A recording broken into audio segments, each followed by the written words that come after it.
You're speaking in grand terms that 3 years ago I might have laughed at. I'm not laughing at all. You're also choosing, as a 50-year-old man, to say this stuff out loud and to pursue the truth as you find it and then to talk about it.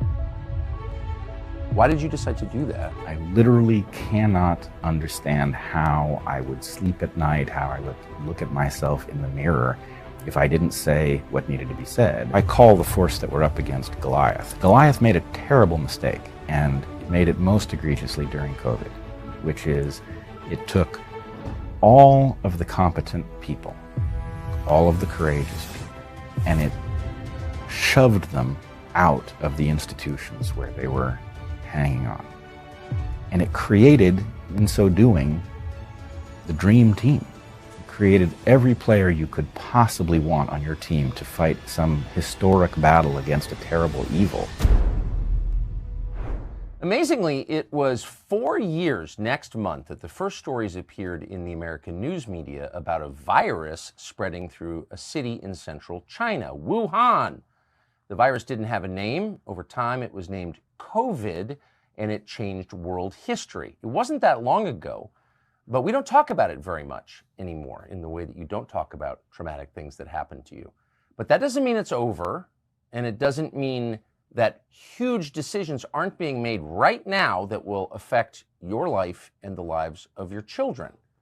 Those decisions are being made. The story is not over, and so we thought it would be worth taking just a moment to explain what that looks like. And there's no better person to do that than Brett Weinstein. He's an evolutionary biologist. He taught it at the college level for many years. He's got a fascinating bio, which you should look up because it's an amazing story.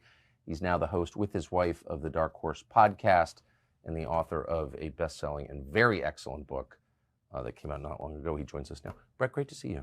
It is great to see you. So instead of peppering you with all kinds of pointed questions, I want to guide you and sit back mostly as you tell the story of COVID in condensed form. What are the outlines of what we know now, and where are we going? What's the next chapter in the story? Well, first, let me just respond to something you said up front. Nobody wants to be thinking about COVID anymore. Right. It was a traumatic and exhausting experience. I don't want to be thinking about COVID anymore either. But what I find is that every time I look away and move on to other topics, things move just out of our sight line. And these things couldn't possibly be more important. So I'm going to try to explain where we are and how we got here and what the implications are in the present that people are largely not noticing. Perfect. All right. So I thought maybe it would be worth starting with just some parts of the education that we all got during COVID. I know that I learned a tremendous amount about not only viruses and pandemics and public health, but also about pharma, which is something, frankly, I thought I knew a lot about. I had run into it earlier in my academic career, so I thought I was something of an expert, but I got schooled over the course of COVID. What I've come to understand is something I call the game of pharma. If you think about what pharma is, we tend to imagine that it is an industry that is hell-bent on finding drugs that will make us healthier. Yes. That's not what it is. In fact, pharma is healthy when people are sick. And many people have noticed this, that of course it depends on ill health, so it has a perverse incentive. But what I think most of us did not realize is how elaborate its bag of tricks is and what the nature of that bag of tricks is. And to describe it, I would say pharma is an intellectual property racket, or at least that's what it has become. That essentially pharma owns various things. It owns molecules, compounds, it owns technologies.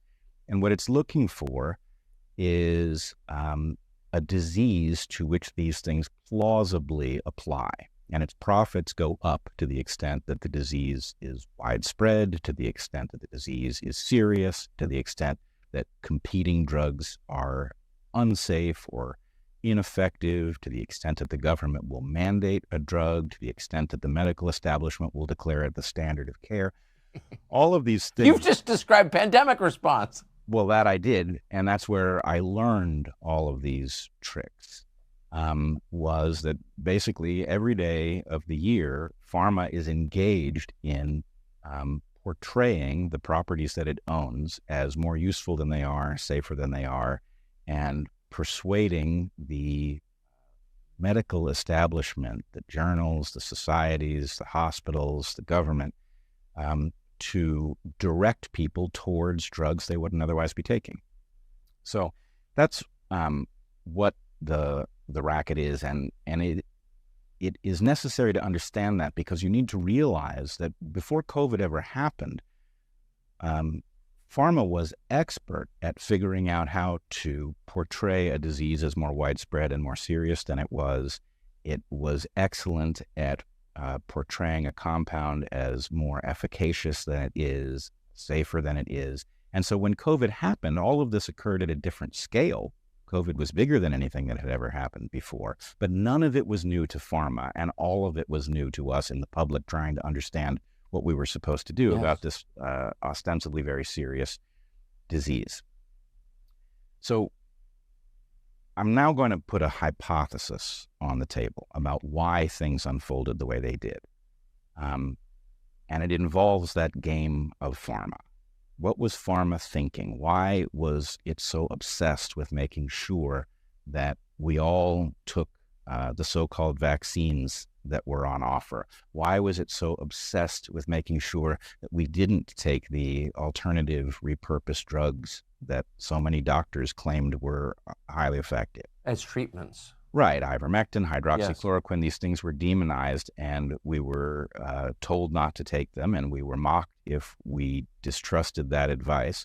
So the question is, what was all that? Why would that have happened? And again, this is not certain, but what I've pieced together is that pharma owned what was potentially the biggest pharmacological cash cow conceivable.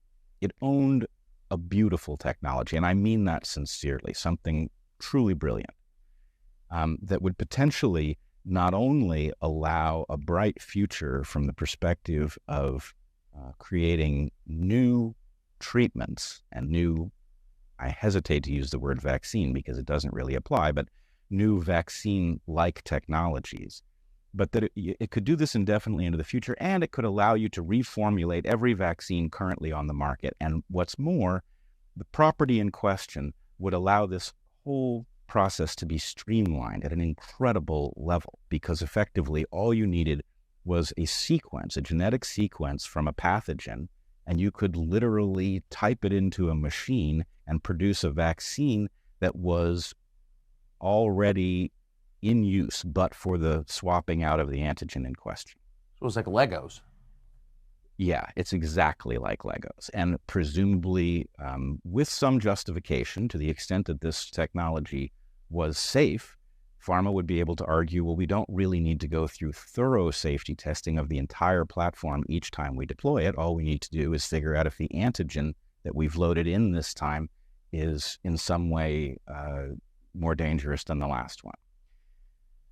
The problem, so that the technology in question is the mRNA transfection platform, which was wrongly in this case called a vaccine. And it is ingenious. It solves a really important problem from gene therapy, which is oftentimes you want to get the body to do something. Let's say that you are missing a functional copy of a gene that produces some product like insulin that you need. Well, you could take insulin, or it would be great if we could convince your body to produce the product itself like a healthy person does. Very hard to do that, though, because the body is composed in adult humans 30 trillion cells or so. So how do you get cells to take up the message and produce enough of the product to matter? Well, the mRNA technology allows you to induce cells to take up an mRNA message, which they will then automatically transcribe. And it does this by encapsulating these messages in lipid nanoparticle. Lipid just means fat. And you may remember from basic chemistry, like attracts like dissolves like. And so these fats get taken up by cells very regularly for simple chemical reasons. And then the message gets transcribed, and voila, you've gotten cells to produce something that they didn't know how to produce in the first place. Useful for vaccine-like technology, useful for curing deficiencies. The problem, however, is that this amazing technology, which it's very hard to estimate how much money pharma might have made from it. I think hundreds of billions of dollars is absolutely certain. Trillions of dollars is not off the table, given that this would allow patentable drugs to be produced indefinitely into the future. But the technology itself has a terrible safety flaw that, in my opinion, never would have gotten through even the most cursory safety tests. And that flaw is that there's no targeting of the lipid nanoparticles. The lipid nanoparticles will be taken up by any cell they encounter. And while that's not perfectly random, it will be haphazard around the body. Now, if they were limited, if they simply stayed in the injection site, as we were told when the vaccine rollout began, the vaccines, the so-called vaccines, stay in the injection site, well, then the cells that took up these messages would be in your deltoid, and what happens next wouldn't be terribly serious. The problem is we learned very quickly, and should have predicted from the get-go, that they weren't going to stay in the deltoid. All of anything you inject in that space is going to leak out, and it's going to circulate around the body. And here's the problem. Now, forgive me, this is a little bit technical, I know that, but it involves understanding how immunity naturally develops.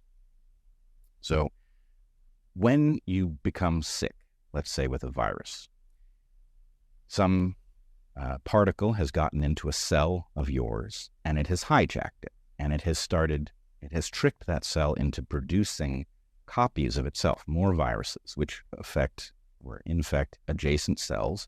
And if the virus is an effective one, they will also figure out how to jump out of you, like when you cough, and get inhaled by the next person and infect their cells.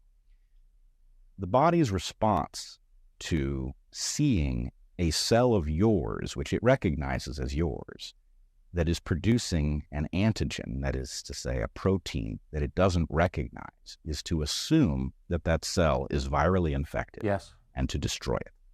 That is the only correct thing for the body to do when it encounters a cell of yours making foreign protein. Now, this transfection technology, the mRNA vaccine technology, as they called it, does exactly this. It tricks your cells into producing foreign antigens, which the immune system cannot help but recognize as an indicator of infection, and it destroys those cells. If those cells are in the muscle in your arm, not a huge deal. It's not good for you. You get a sore arm. You get a sore arm, presumably we might be able to measure a decrease in your strength, but it's not going to shorten your life. However, if these transfection agents circulate around the body, as we know they do, and get taken up haphazardly, then whatever tissue starts producing these foreign proteins is going to be attacked by your immune system. So you definitely wouldn't want any of this getting near a person's heart or brain.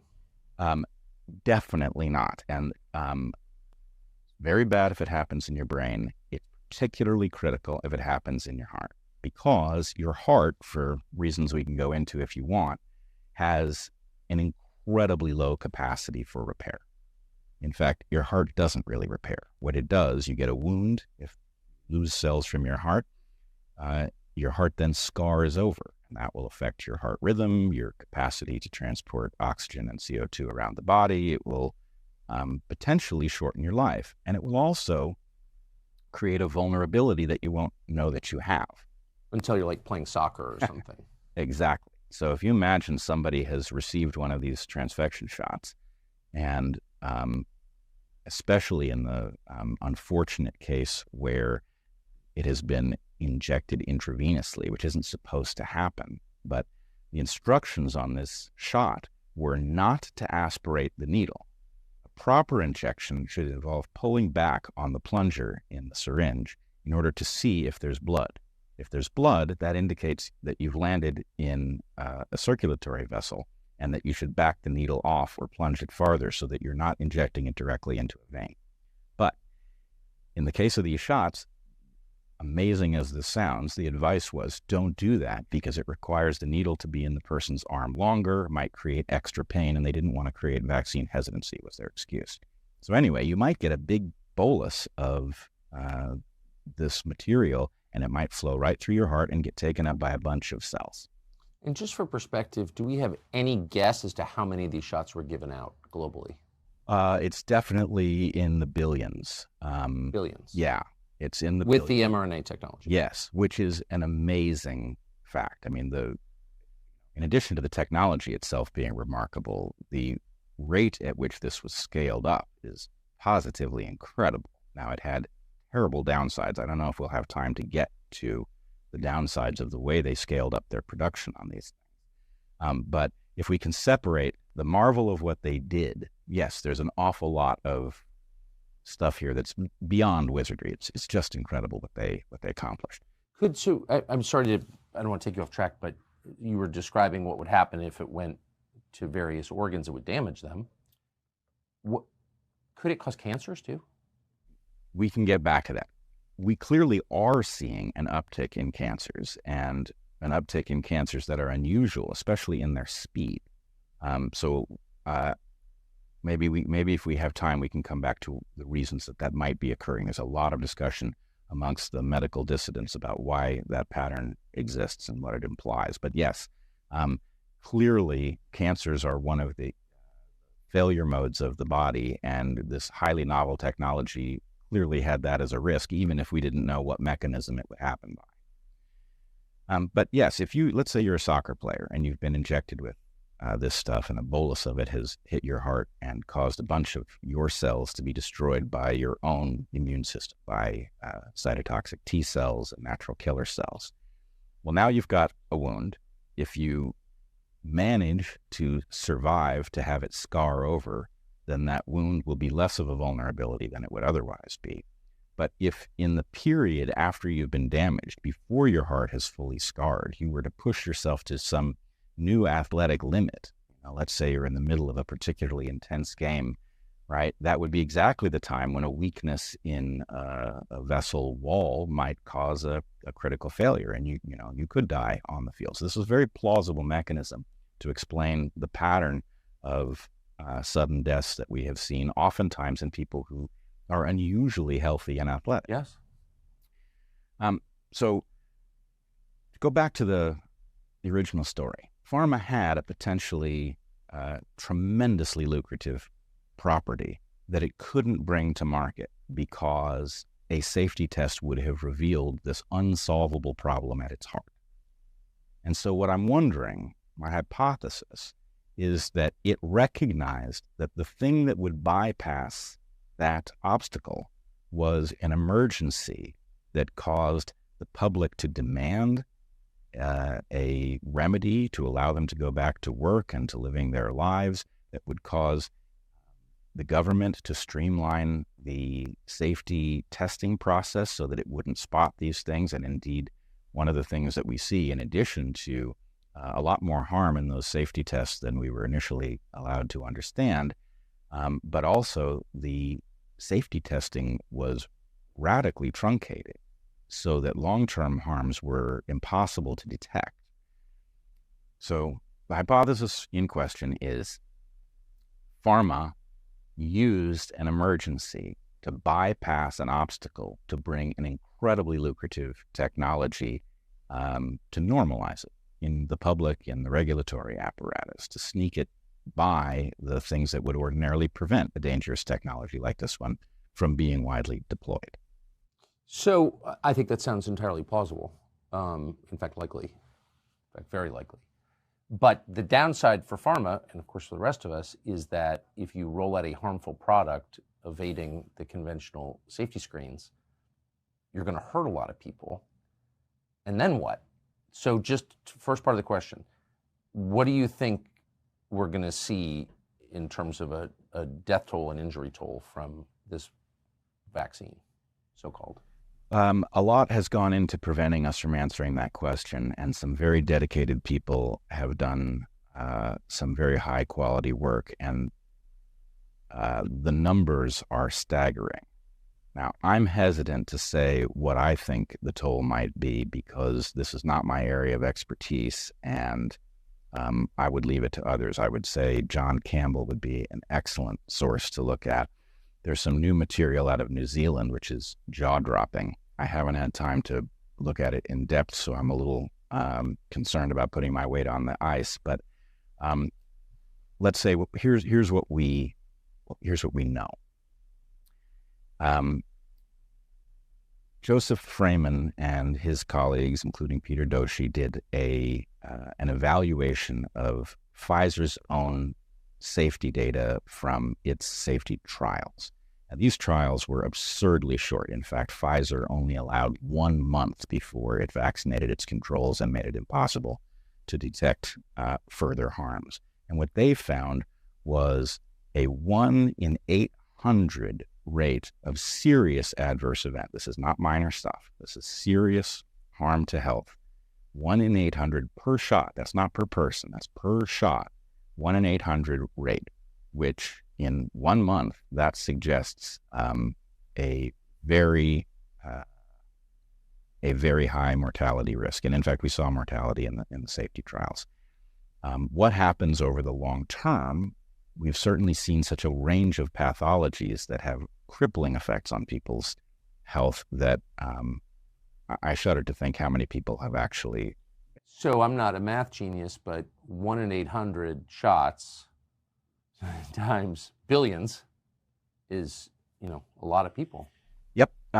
There was I was recently at a conference in Romania on the COVID crisis. And so there was a lot of work trying to unpack what we actually understand. And I saw a credible estimate of something like 17 million deaths globally from this technology. So 17 million deaths from the COVID vax? Well, when you scale up to billions, it's not hard to reach a number like that with a technology this dangerous. Now, to your deeper question, I think let's steel man. So just for perspective, that's like the death toll of a global war. Yes, absolutely. This is a great tragedy of history. So that proportion. And amazingly, there is no way in which it's over. We are still apparently recommending these things for healthy children. Never stood any chance of getting any benefit from them. Every chance of suffering harms that are not only serious, but tragic on the basis that children have long lives ahead of them. If you ruin a child's immune system in youth, they have to spend the rest of their presumably shortened life in that state. So never made any sense that we were giving this to kids in the first place. The fact that we're still doing it when the emergency, to the extent there even was one, is clearly over. And when there's never been any proper justification of administering it to healthy kids. It just, healthy kids don't die of COVID. And the shot doesn't prevent you from catching or transmitting it. So there was just literally no justification you could come up with. But I think a lot of us, maybe call us normies, have a hard time imagining the breathtaking evil that it would take to allow such a tragedy to unfold or to cause it to unfold for profit. I still struggle to imagine. I do too. But think about it this way. Pharma on a normal day is composed of people who have to become, even if they were doing their job exactly right, they have to be comfortable with causing a certain amount of death. Right? If you give a drug to people, if the net effect is positive, but it's going to kill some people who would have lived if they never got it, somehow you have to sleep at night having put that drug into the world. And, we want that. If we had a healthy pharma industry, we would want them to produce the drugs that had a net benefit, and net benefit includes some serious harms. So once you have stepped on that slippery slope, though, once you have become comfortable with causing deaths, then I believe it becomes very easy to rationalize that the greater good is being served by X, Y, or Z. And then there's some point at which you're causing enough harm and you're, when pharma takes an old out-of-patent drug and supersedes it with a new, highly profitable drug, they've done something that's negative. We should almost always prefer the older drug unless the evidence is extremely convincing that the new drug is just worlds better.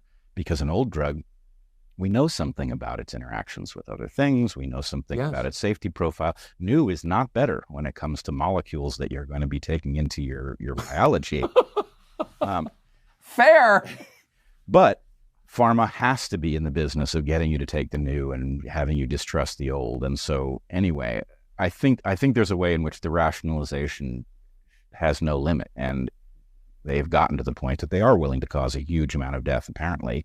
And even at the point that it's been revealed in public, they don't stop, which is another amazing fact. You would imagine that they would have been embarrassed into stopping this vaccination program at this point. So the problem, though, I would say for pharma and for the politicians who support and promote them in the media who do the same, is that there are people like you who are not crackpots, who are scientists and physicians, longtime researchers with fully credentialed work histories. Not too many, but a sizable number who will not let go, who are completely dogged in the pursuit of more data about this.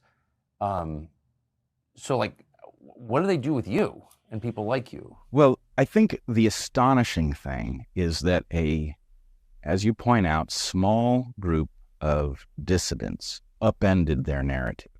Uptake rates on the new boosters are in the low single digits. So a large... Low single digits? Yes. So nobody's taking it? Nobody's taking it. Now, I'm troubled by the fact that at the same time, we don't see a massive majority acknowledging that the vaccination campaign was a mistake in the first place. Because they got it and they don't want to think about it. And I get it.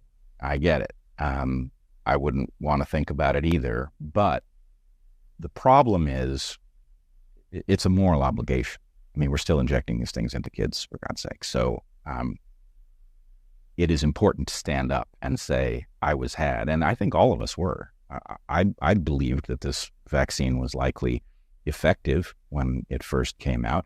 And the thing that triggered Heather and me to question it was the fact that we were also told that it was safe, which couldn't possibly be true. Might have been harmless, but they couldn't say safe because nobody on earth knew what the long-term impacts would be. And when you say safe, you're not, if I say, I drove home drunk, but I made it without harm, so it was safe, you know that I have said something foolish. Yes. And in this case, even if the thing had turned out to be harmless, nobody could know that it was, so it wasn't safe. And for them to assure us that it was a lie from the get-go. That's what caused Heather and me to start looking into it. And the deeper we dug, the crazier the story got. Not safe and ineffective, in fact, harmful and shockingly ineffective at everything that you might want it to be effective at. So the story is an odd one. The fact that that small number of dissidents was able to upend the narrative, was able to bring people's awareness to the massive levels of harm and the ineffectiveness of the shots, is in some ways the most surprising element of this story. And I think it truly surprised pharma and its partners in social media, in government, in non-governmental organizations. I think they thought that they owned enough of the media that they could sell us any narrative that they wished. And I think, surprising as it is, they didn't really understand that podcasts could possibly be a countervailing force of significance. If you own NBC News, it's enough. You would think, all right? You know, it's failing to update from the buy ink by the barrel totally aphorism. So what happened was, it turned out that a number of us were willing to make mistakes and correct them in real time, to talk about this in plain English with the public, to do so, you know, in Joe Rogan's man cave. And the fact is, people listened because, of course, this was on everybody's mind, and what they were supposed to do to protect, you know, they'd been terrified, and what to do to protect your family's health was a question that everybody wanted to know the answer to. So our ability to reach millions of people surprised those who thought they were just going to shove this narrative down our throats. And this gets me to the WHO, the World Health Organization, and its pandemic preparedness plan modifications. What I believe is going on is the World Health Organization is now revising the structures that allowed the dissidents to upend the narrative, and they are looking for a rematch, I think. What they want are the measures that would have allowed them to silence the podcasters, to mandate various things internationally in a way that would prevent the emergence of a control group that would allow us to see harms clearly.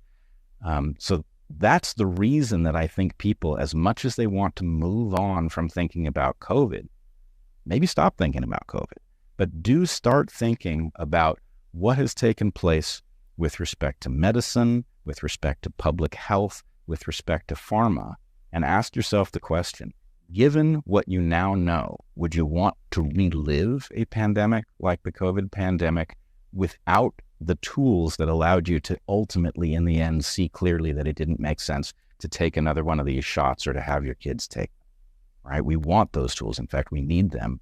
And something is quietly moving just out of sight in order that we will not have access to them the next time we face a serious emergency. So you're saying that an international health organization could just end the First Amendment in the United States? Yes, and in fact, as much as this sounds, I know that it sounds preposterous, but it does not sound preposterous. The ability to do it is currently under discussion at the international level. And it's almost impossible to exaggerate how troubling what is being discussed is.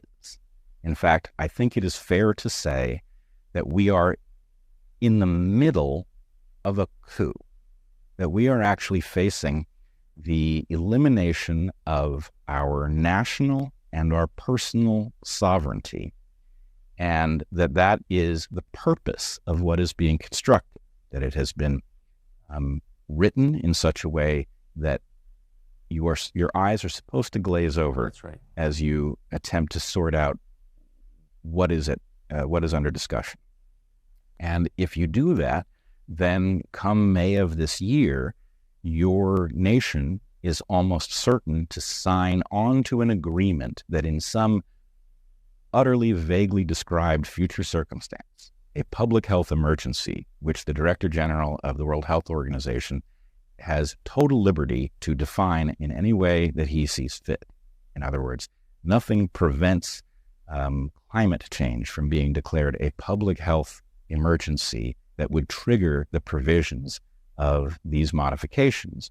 And in the case that some emergency or some pretense of an emergency shows up, the provisions that would kick in are beyond jaw-dropping.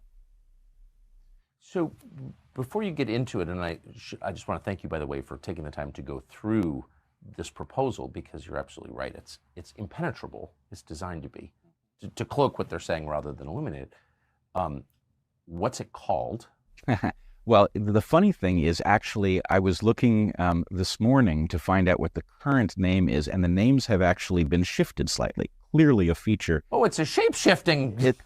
It is. Perfect. So what I would do in order, it's unclear to me how much that's just simply designed to confuse somebody who tries to sort it out, and how much that's designed to, for example, game the search engine technology that Right. might allow you to track the changes, because to the extent that the name has shifted.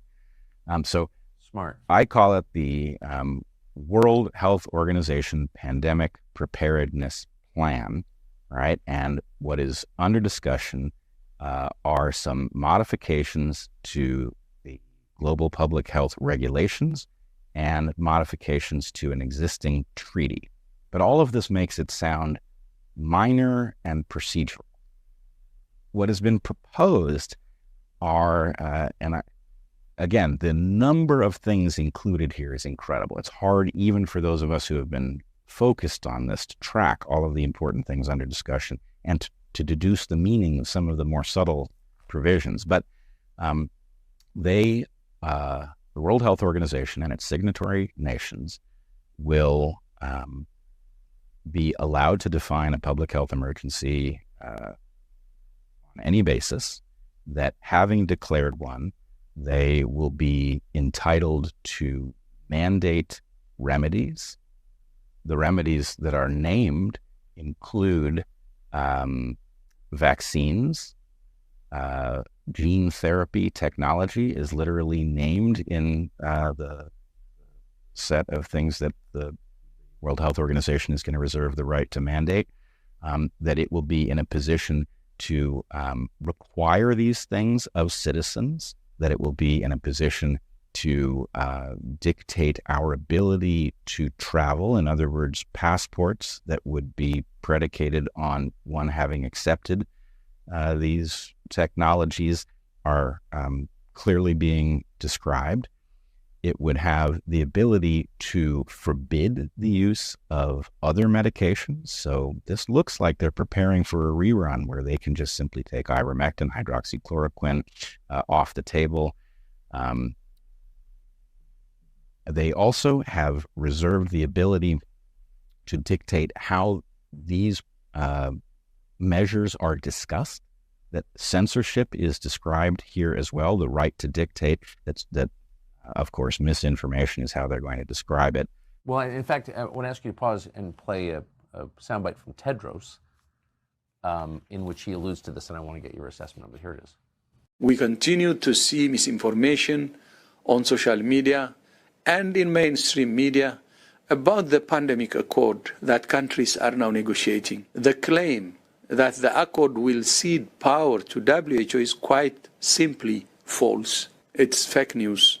Countries will decide what the accord says, and countries alone. And countries will implement the accord in line with their own national laws. No country will cede any sovereignty to WHO. If any politician, business person, or anyone at all is confused about what the pandemic accord is and isn't, we would be more than happy to discuss it and explain it. So he's going to be more than happy to discuss and explain the misinformation that you're that is now spreading. That is comforting. Well, on the one hand, I must say I had not seen that, and it is tremendously good news, actually. What it means is that once again, we have managed to raise awareness of something in time that there is conceivably a better outcome still available to us. So they're spooked enough to bother to lie about it. There's you couldn't have said it more accurately. Yes, those were clearly lies. And of course, his saying that into a camera is supposed to convince you, nobody could possibly lie so directly. So there must be some truth in what he's saying, which is, of course, nonsense. And anybody who goes back through Matt Orfala's compendium of various things that people have said into cameras over the course of COVID that they then swear they didn't say, months later, knows that these folks are very comfortable at saying totally false things into a camera. It doesn't cause them to think twice or sweat or anything.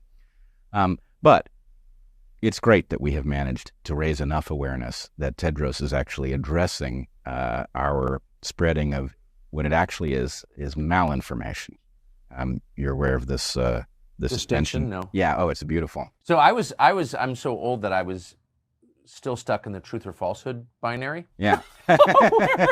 where what mattered was whether it was true or not. No. The malinformation is actually exactly what you need to know about to see how antiquated that notion is, because this is actually the Department of Homeland Security actually issued a memo in which it defined three kinds of, I kid you not, terrorism: mis, dis, and malinformation. Misinformation are errors. Disinformation are intentional errors, lies, and malinformation are things that are based in truth but cause you to distrust authority. So malinformation is what you commit when you catch them lying. Yes, exactly. It is discussing the lies of your government is malinformation, and therefore a kind of terrorism, which I should point out, as funny as that is, and as obviously Orwellian as that is, it's also terrifying, because if you have tracked the history of the spreading tyranny from the beginning of the War on Terror, you know that terrorism is not a normal English word the way it once was. Terrorism is now a legal designation that causes all of your rights to evaporate. So at the point that the Department of Homeland Security says that you are guilty of a kind of terrorism for saying true things that cause you to distrust your government, they are also telling you something about what rights they have to silence you. They are not normal rights. So these things are all terrifying. And I do think, as much as my jaw's open, the COVID pandemic caused us to become aware of a lot of structures that had been built around us.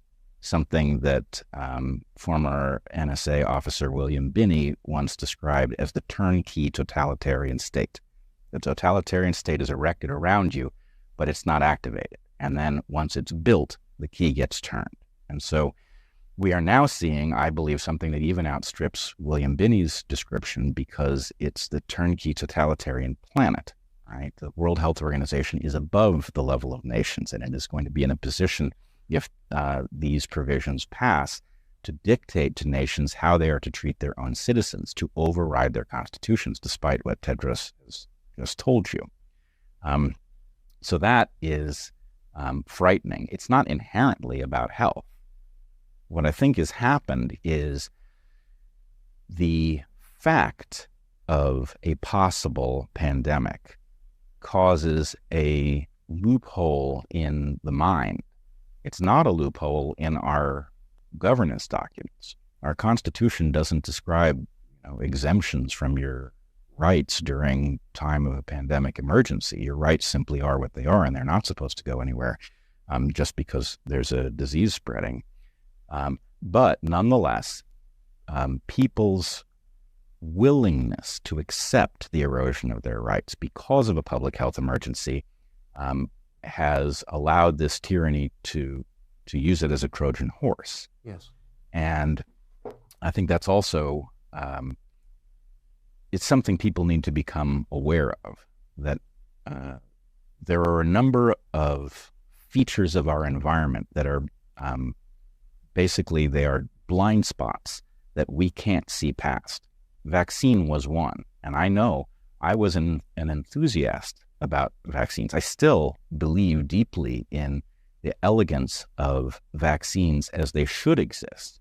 But I'm now very alarmed at how they are produced. And I'm even more alarmed at what has been called a vaccine that doesn't meet the definition, right? That because many of us believe that vaccines were an extremely elegant, low harm, high efficacy method of preventing disease, when they called this mRNA technology a vaccine, many of us gave it more credibility than we should have. If they had called it a gene transfection technology, we would have thought, wait, what? That sounds highly novel, and it sounds dangerous, and how much do we know about the long-term implications? But because they called it a vaccine, people were much more willing to accept it. Public health functions the same way. If you think about it, public health, step back a second, your relationship with your doctor, your personal health ought to be very important to you. But there are ways in which things that happen at a population level affect your personal health, and your doctor's not in a position to do anything about it. Right. So somebody dumping pollution into a stream from which you're pulling fish, you might detect the harm at the population level. You might need a regulation at a population level in order to protect you. Your doctor's not in a position to give you a pill to correct it. So the idea that public health is potentially a place to improve all of our well-being is real. But once you decide that there's something above doctors relative to your health, then that can be an excuse for all manner of tyranny. Public health has been adopted. It's like the sheep's clothing that has allowed the wolf to go after our rights, because in theory it's trying to protect us from harms that we would like to be protected. And it generates such fear at such a huge scale that it weakens people's moral immune systems. Absolutely. They will accept things they would never accept otherwise. Absolutely. And as you know, and as I know, when we raised questions about what was being delivered to us under the guise of public health, we were demonized as if we had a moral defect. It wasn't even a cognitive defect where we were failing to understand the wisdom of these vaccines. It was a moral defect where we were failing to protect others who were vulnerable by questioning these things. So the idea that health is at stake in some vague, larger sense that requires us to override the natural relationship between doctors and patients is itself a coup against medicine by something else. And we need to become aware of that. So just to check kind of like the souls of the people who are running all of this, the public health establishment, international public health establishment, now that some researchers believe up to 17 million people could have been killed by these mRNA shots, has any international public health official said, well, hold on a second, we need to get to the bottom of that? Has that provoked any response from the people in charge of our public health? Well, I'm trying to think globally whether they're good examples. There's certainly some folks who have stood up in the European Parliament. But I mean in World Health Organization, CDC. No, I don't think so. I don't think we have not seen an acknowledgement of the harm and error. They don't have internet access? They don't know? Like, what is that?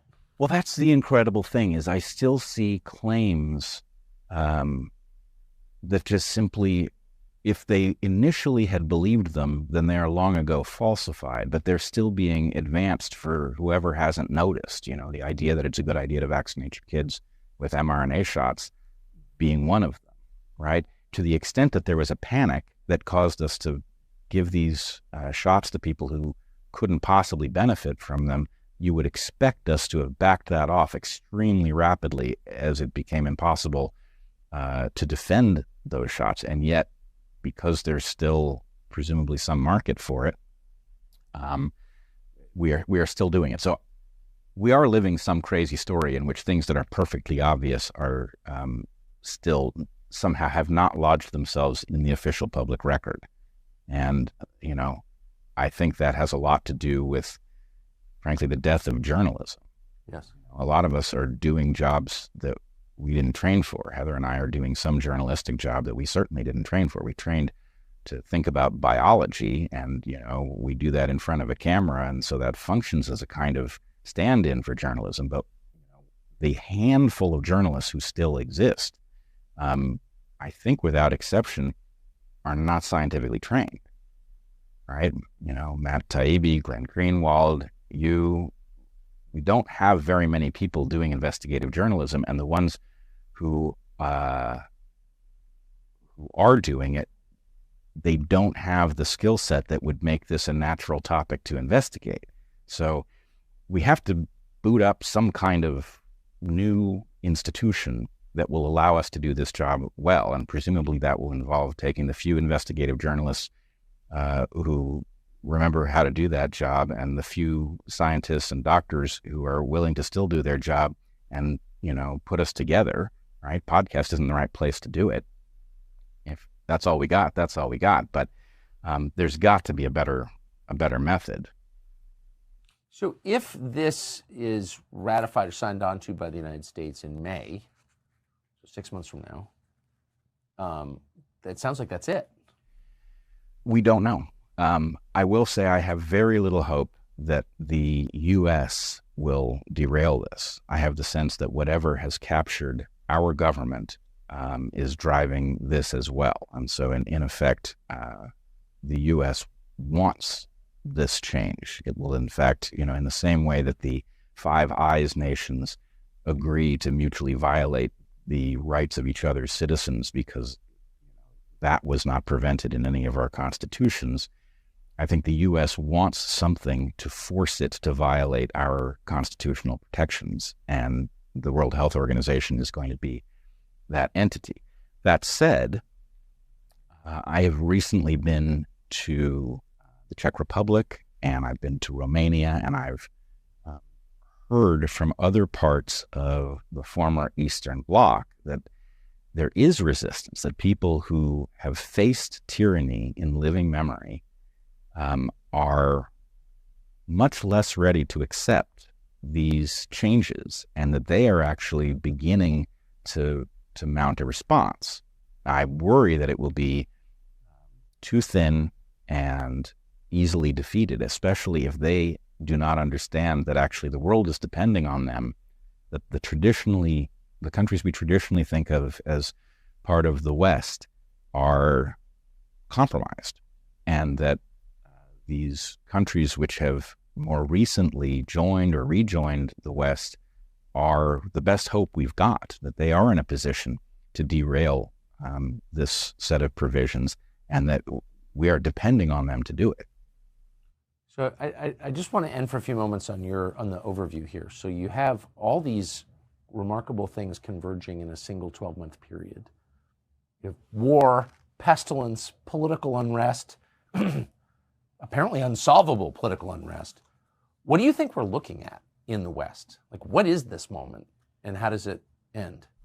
Well, so I have long been interested in questions of good governance and the West, and I'm sad to report that I think the West has actually collapsed, and what we are left with is now a nebulous echo. The values of the West still function, but they function in a vague way, and we have seen that they can evaporate quickly under the right circumstances. I suspect, and I really don't know, I don't think anybody knows, but I suspect that some powerful set of forces has decided that consent of the governed is too dangerous to tolerate, and that it has begun to unhook it. And we do not know how this works. We can see some of the partners who are involved in this, but I don't think we know ultimately who's driving it or where they're going. I think many of the notions that we picked up about nations and who our friends are and who our enemies are they are now more misleading than they are informative. In other words, I don't think the U.S. has an enemy called China. I think there are elements within the U.S. that are partnered within with elements within the Chinese Communist Party for practical reasons, and so the notion that these two parties are competing with each other just distracts us from what's actually taking place. But let's just put it this way. We have a large global population. Most people have no useful role through no fault of their own. They have not been given an opportunity in life to find a useful way to contribute. And I wonder if the rent-seeking elites that have hoarded so much power are not unhooking our rights because effectively they're afraid of some global French Revolution moment as people realize that they've been betrayed and left without good options. Is that what we're seeing? Certainly feels like we're facing an end game where important properties that would once have been preserved by all parties because they might need them one day are now being dispensed with, and we're being, we're watching our governmental structures and every one of our institutions captured, hollowed out, turned into a paradoxical inversion of what it was designed to do. That's not an accident.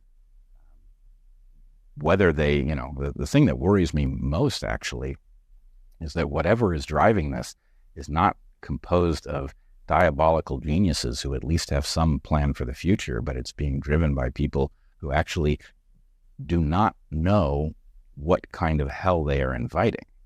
Yes. They're going to create a kind of chaos from which humanity may well not emerge. And I get the sense that unless they have some remarkable plan that is not obvious, that they are just simply drunk with power and putting everyone, including themselves, in tremendous jeopardy by taking apart the structures on which we depend. How do you see, my last question, how do you see you're speaking in in grand terms that 3 years ago I might have laughed at. I'm not laughing at all, and I think you're absolutely right.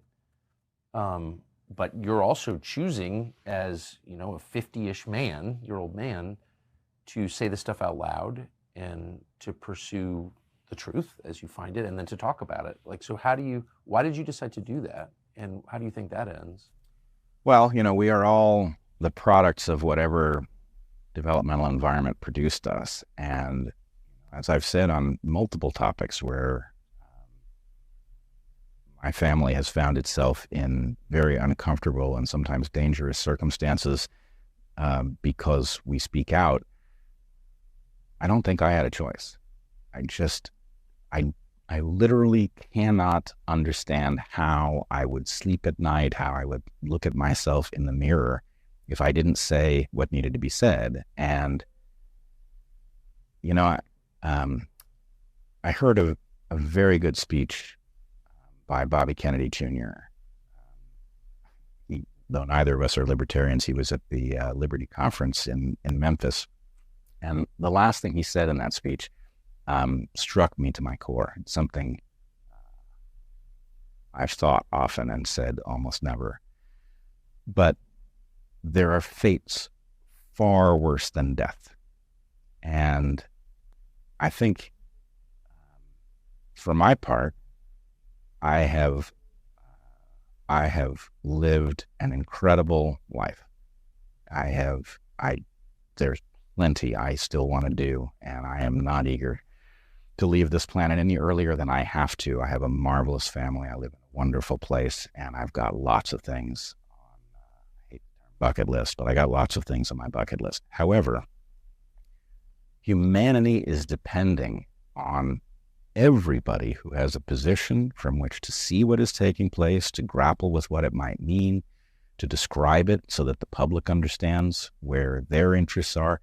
It is depending on us to do what needs to be done if we're to have a chance of delivering a planet to our children and our grandchildren that is worthy of them, if we're going to deliver a system that allows them to live meaningful, healthy lives, we have to speak up. And I don't know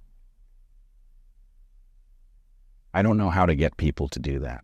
I'm very hesitant to urge others to put themselves or their families in danger, and I know that everybody's circumstances are different. Some people are struggling just simply to feed a family and keep a roof over their heads. Those people obviously have a great deal less liberty with respect to standing up and saying what needs to be said. But this is really, it's what we call in game theory a collective action problem. If everybody responds to their personal well-being, if everybody says it's too dangerous to stand up, I'm not suicidal, I can't do it, then not enough people stand up to change the course of history. Whereas if people somehow put aside the obvious danger to their ability to earn and maybe to their lives of saying what needs to be said, then we greatly outnumber those we are pitted against. They are ferociously powerful, but I would also point out this interesting error. So I call the force that we're up against Goliath, just so I kind of remember what the battle is. Goliath made a terrible mistake, and it made it most egregiously during COVID, which is it took all of the competent people, took all of the courageous people, and it shoved them out of the institutions where they were hanging on. And it created, in so doing, the dream team. It created every player you could possibly want on your team to fight some historic battle against a terrible evil. All of those people are now at least somewhat awake. They've now been picked on by the same enemy. And yeah, all right, we're outgunned. It has a tremendous amount of power, but we've got all of the people who know how to think. So I hate to say it, or maybe I like to say it, but I don't think it's a slam dunk, but I like our odds. I've never met a more fluent biologist, I have to say. Brett Weinstein, amazing conversation. Bless you. Thank you for that. Thank you. I appreciate it. Thanks.